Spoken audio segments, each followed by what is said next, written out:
Isa e eu tô aqui de volta pra gente continuar conversando um pouco sobre divisão celular. Hoje eu vou falar sobre a meiose, que é uma dos dois tipos de divisão celular. Então, se você ainda não viu o vídeo sobre mitose, eu sugiro que você dê um pause aí rapidinho e corre lá ver o vídeo sobre mitose para ficar muito mais fácil o entendimento da meiose. Bom, então agora vamos lá. Anteriormente eu tinha falado que o nosso corpo ele é inteiro formado por células somáticas, células 2N. E quando a gente precisa, quando o ser humano ele vai se reproduzir, ele produz células gaméticas. E eu até não tinha me aprofundado muito no que são essas células gaméticas, mas elas são produzidas pelo processo que a gente vai falar hoje, que é a meiose. Então, o que acontece na meiose? Ela é um processo que a gente tem uma célula somática, uma célula 2N, uma célula com 46 cromossomos e ela vai se dividir, gerando 4 células com a metade do número de cromossomos dela. E a gente vai entender mais ou menos como que funciona esse processo. A meiose também, ela tem 2 fases, que a gente chama de meiose 1 e meiose 2. E no caso, a meiose 1, ela é chamada de meiose reducional. Por quê? Porque ela reduz a metade o número de cromossomos. Então a gente está vendo aqui que a gente tem uma célula 2N, uma célula 2N eu tinha falado para vocês que tem 46 cromossomos, e ela se dividiu em 2 células N. E essas células N são haploides, então a gente tinha uma célula diploide gerando 2 células N. E daí nós temos a segunda fase da meiose, que é a meiose 2, que também é chamada de meiose equacional. Nessa fase nós temos as 2 novas células geradas pela meiose 1 e elas vão se dividir novamente, gerando 4 células haploides. Então podem ver que o número de cromossomos não se alterou. Por isso que a gente chama de meiose equacional, a meiose 2. Então, assim, se você viu o vídeo da mitose, é muito importante porque as fases, os processos são bem parecidos com o da mitose. Então vai ser bem mais fácil de você entender a meiose. Então vamos lá. A primeira fase é a prófase 1, que tem igualzinho a prófase da mitose. Aqui a gente também vai ter a prófase. Só que ela é chamada de prófase 1 porque a gente tem essa prófase nessa meiose. Então, prófase 1 da meiose 1. Na prófase 1 nós temos 5 subfases, que tem esses nomes aqui meio esquisito, mas eu vou simplificar para vocês. Então, só lembrando o que acontecia na prófase da mitose. Na prófase da mitose, a gente tinha o desaparecimento da carioteca e do nucleolo, e a gente via os cromossomos, a cromatina, se espiralizando, se condensando para gerar os cromossomos.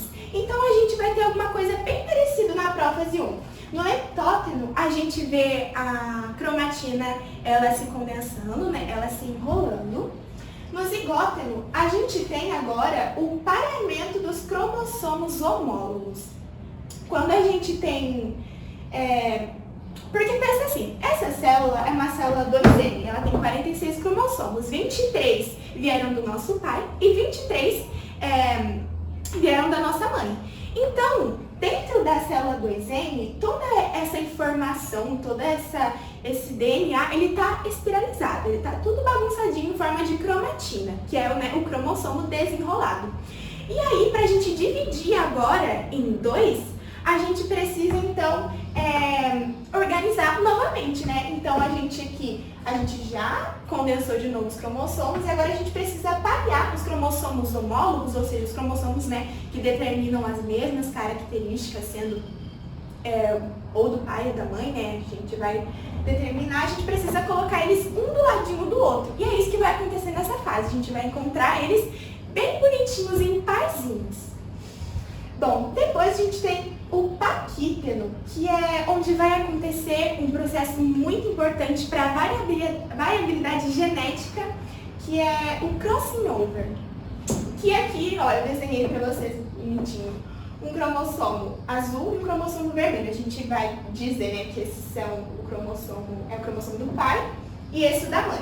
E daí no crossing over, esses bracinhos, eles vão trocar. E aí a gente vai ter, ó, um cromossomo azul com um pedacinho da perninha vermelha e depois um cromossomo vermelho com um pedacinho da perninha azul. É isso que acontece. A gente troca informações e isso gera variabilidade genética.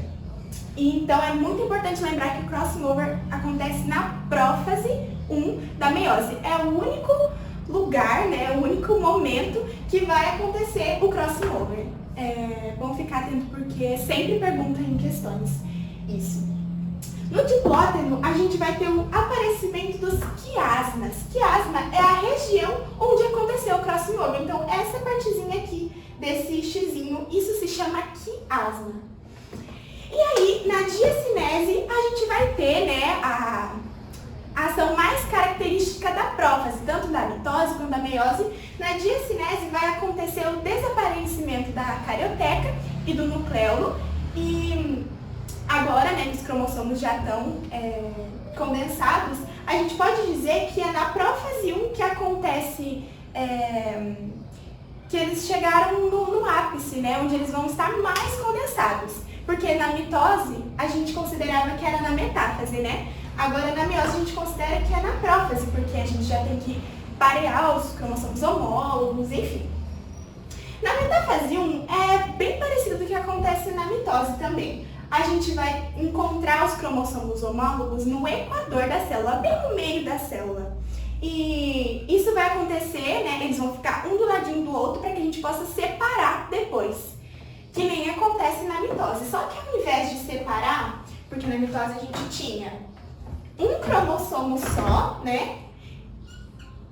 Não tinha pares e eles estão sempre assim, enfileiradinhos, um embaixo do outro. Isso acontecia na mitose.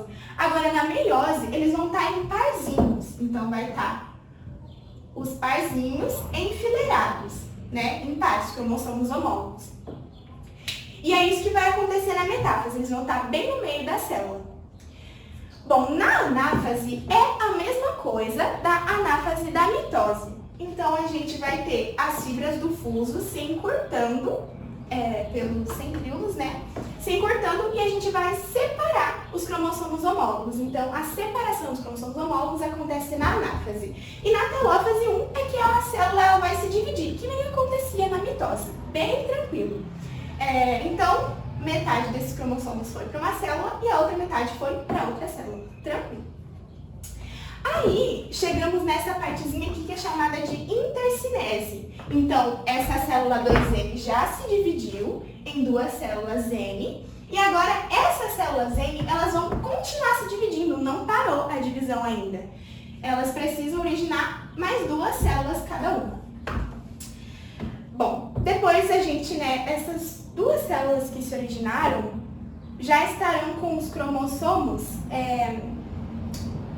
não condensados. A cromatina não vai estar condensada ainda, porque eles voltaram ao que aconteceu de novo, né? Lembra que na telófase lá da mitose a gente via a cromatina se descondensando de novo, né? Virando cromatina espiralada, a gente viu o aparecimento da carioteca e do nucleolo, então ela voltou a ser uma célula, né, comum. Então, aí de novo, na prófase 2, a gente vai ver os cromossomos, a cromatina se condensando, a gente vai ver o desaparecimento da carioteca e do nucleolo, tudo de novo. Na metáfase agora, eles vão se encontrar, os cromossomos vão se encontrar no equador da célula, então presta atenção que eu falei que a gente não está mais encontrando os cromossomos homólogos, e sim os cromossomos. Isso daqui é na meiose. Agora, na metáfase 2 da meiose, a gente vai encontrar que nem estava na mitose. Então, a gente vai ver os cromossomos um embaixo do outro, bonitinho, não mais de parzinhos, porque depois as cromátides irmãs que vão se separar. Então, na metáfase, a gente encontra os cromossomos no equador da célula, bem no meio. Na anáfase 2, a gente vai ter novamente o encurtamento das fibras do fuso e as cromátides irmãs vão se separar. Então, essas perninhas aqui, ó, que a gente chama de cromátide irmã, que eu havia explicado no primeiro vídeo, essas duas perninhas aqui, elas vão se separar no meio. E vai perninha, né, que a gente chama de cromática de irmã, para cada célula. Então, na fase 2, a gente tem a separação das cromátides irmãs. E, por último, né, a gente tem a telófase 2, que a gente tem cada uma dessas células se dividindo novamente. Então, gerando 4 células no final. É isso, pessoal. Espero que tenha ajudado, espero que vocês tenham compreendido. Eu desejo ótimos estudos para vocês. E agora chegou a hora de fazer os exercícios de fixação para pegar bem esse conteúdo e para vocês saírem muito bem no vestibular. É isso. Um beijo.